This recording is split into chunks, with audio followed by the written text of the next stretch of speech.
Mr. Lou Myers is the co-founder of the Institute, and he's the current chair of the board. Yes, the Institute, we incorporated it in 1986, and it was created to be what we called then a think tank. The purpose was to provide data on black-owned businesses.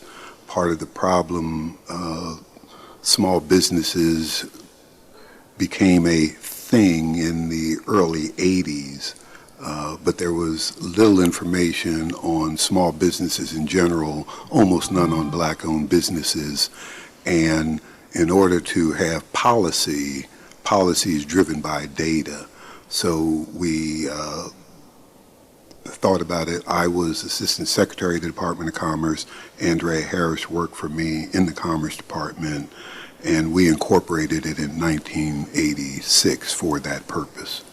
And when you were thinking back during that time, what was it about, like capitalism and black people and being included at the table when people were talking about how to develop and grow businesses? Yes.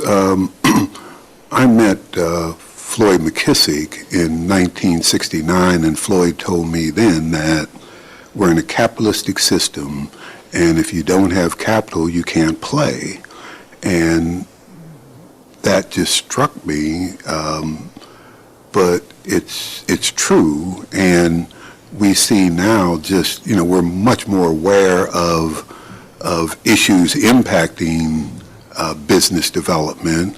And there were black business communities, as we had in Durham with, the whole Black Wall Street community and that. But on a larger scale, we weren't involved in corporate structure and all of the growth that was going on. We were not getting any of that action at all.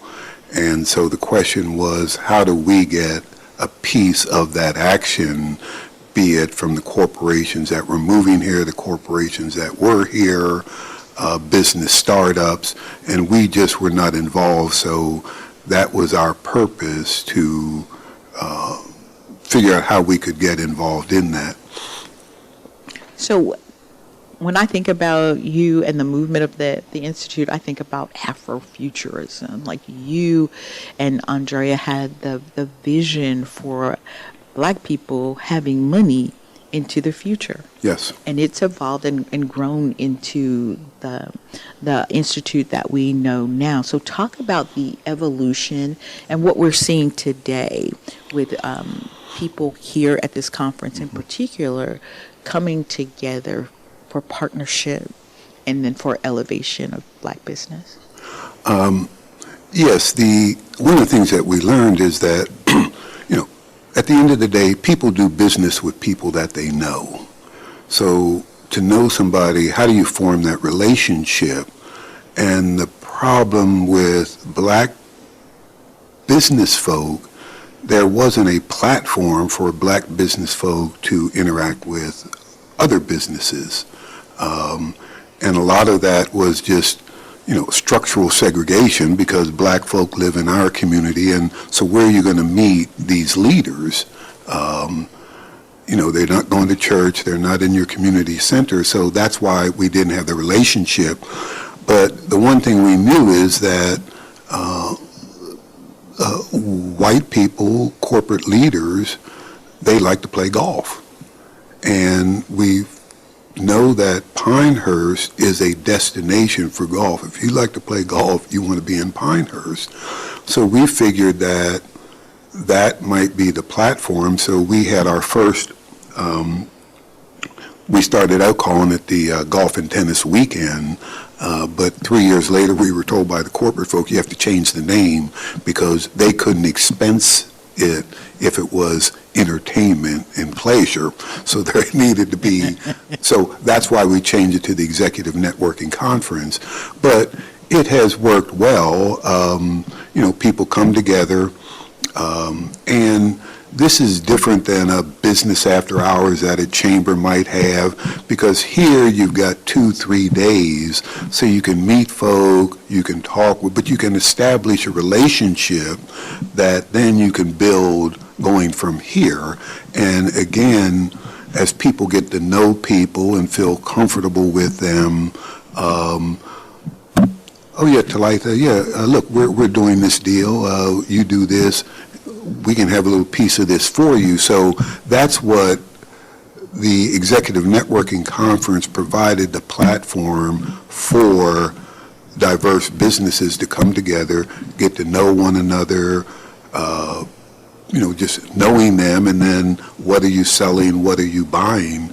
So it has done that exceedingly well, and I think I said we started in '85 was our first one, so what's that, 37 years? And there might have been 2 or 3 years when we didn't do it, but this has been an ongoing program, and I think people look forward to it because, everybody enjoys it. It's relaxed, you're learning stuff, we've got top-notch presenters, and then just the camaraderie that is built, be it at the sessions, outside after the sessions, and then over at the hospitality suite. But you get to know folk, and that's what it's about. I mean, when you leave here, Al Dawson, I've heard his name on the radio since forever. I don't think I ever remembered meeting him. So it's a pleasure to be sitting here with a brother that I listen to on the radio. So anyhow, that's what this place does. It affords those type of opportunities. Okay, last question. So what is your hope then for the undergirding of Black business with the Institute? In a way, I would like, I guess, to see us say that there's no longer a need for the Institute. We don't need this kind of an intervention because it just happens organically. I guess that would be that's not a knock on the Institute to me. That would say that, hey, we can retire the Institute because it has done what it was asked to do, bring these business folk together for the benefit of all of us. Okay. Mr. Lou Myers is the co-founder of the Institute, and he's the current chair of the board for the Institute. Thank you for your time, sir. Thank you. Appreciate it. Thank you all for being here. You're welcome. And let's go back to you at WNCU.